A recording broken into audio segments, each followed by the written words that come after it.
Comment trouver des clients quand on est thérapeute? Vous êtes thérapeute, vous faites de la prestation d'accompagnement pour des personnes en thérapie.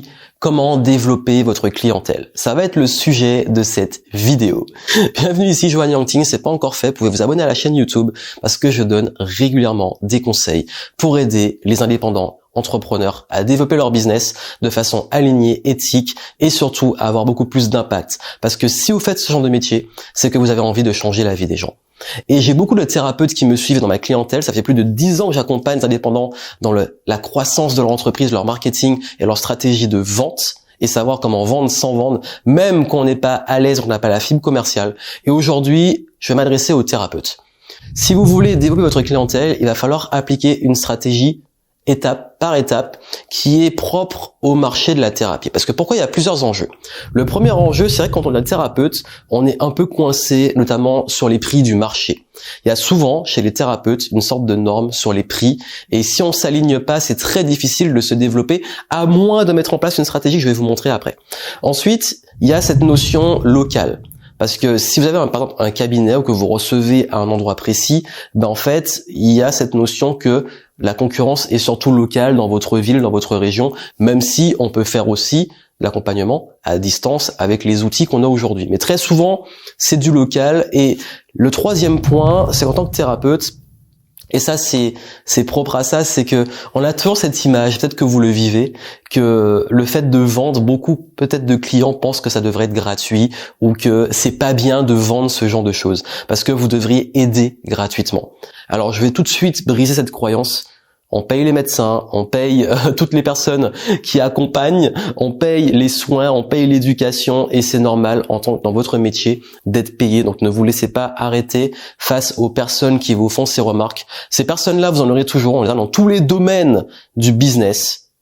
Et ces personnes-là, vous les voulez pas en réalité. Et surtout, vous, si vous êtes thérapeute, vous avez une réelle valeur, vous avez envie d'aider les gens et du coup, il faut, pour aider les gens, qu'ils investissent. Parce que quelqu'un qui ne paye pas va pas être engagé. Et surtout, cette valeur, vous avez fait peut-être des études, vous êtes formé, vous avez développé une méthode, vous apportez une transformation aux gens, ça a de la valeur. Et en parlant de transformation, si vous voulez trouver des clients, vous devez mettre en avant tout la transformation que vous proposez. En tant que thérapeute, quand quelqu'un vient vous voir, il y a un avant et un après, un peu comme les coachs. Et c'est ce qui fait qu'en fait, si on met pas en avant, on me dit juste je suis thérapeute dans ceci ou dans cela, c'est pas très parlant. Par contre, si vous dites je vous aide à retrouver le plaisir de manger sainement et vous sentir bien dans votre corps, ou je vous aide grâce je sais pas à tel type de produits, parce qu'il y a beaucoup de thérapeutes qui peuvent utiliser, je sais pas, les fleurs de bac, qui peuvent utiliser des techniques de médecine alternative, etc. Enfin, il y a plein de façons, il y a plein de métiers dedans, et ça c'est génial. Je suis passionné par ce domaine. Mais en fait, ce qui a fait la différence, c'est que c'est pas forcément que la méthode que vous utilisez, mais cette méthode, qu'est-ce qu'elle va transformer dans la vie des gens? Parce que mettez-vous à la place de vos clients. Pourquoi ils viennent vous voir? Parce qu'ils veulent une transformation. Il y a un truc qui va mal et ils veulent qu'après ça aille bien. C'est ça la valeur de ce que vous proposez.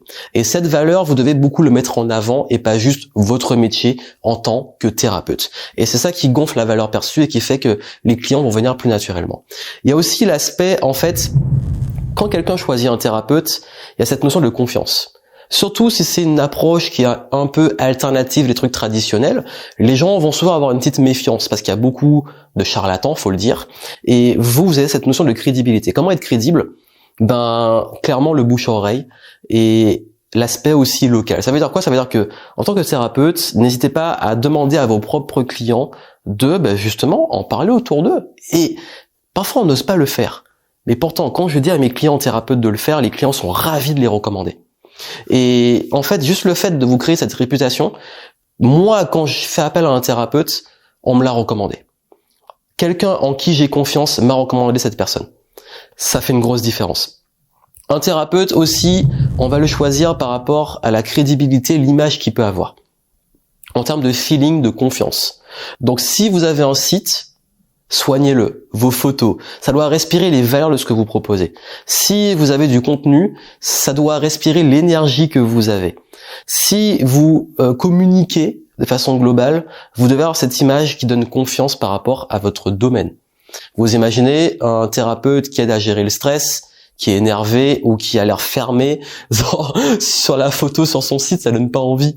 Et j'ai beaucoup aussi de mes clients thérapeutes qui font par exemple des vidéos. Pour ceux qui sont à l'aise, c'est pas obligatoire, mais pour ceux qui sont à l'aise, ils font des vidéos et ces vidéos leur ont permis d'être connus.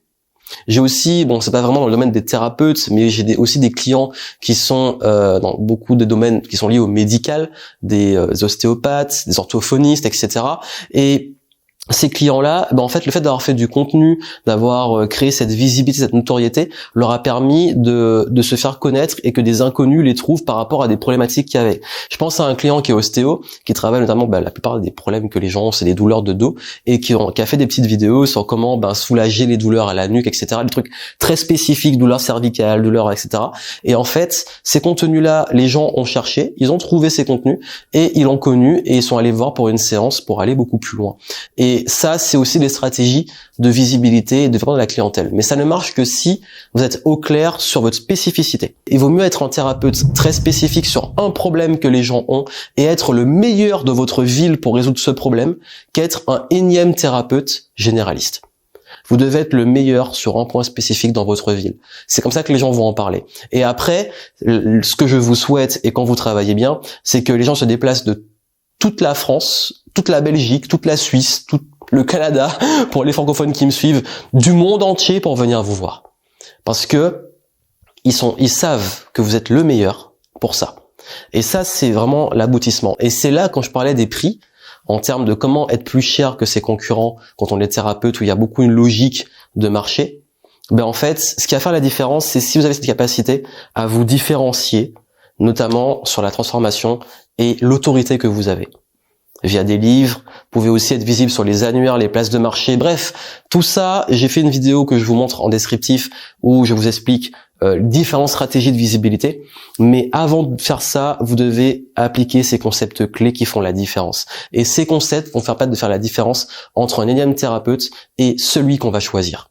C'est des points qui se jouent sur la confiance, la crédibilité, la notoriété et également l'énergie et ce que vous allez proposer en termes de transformation.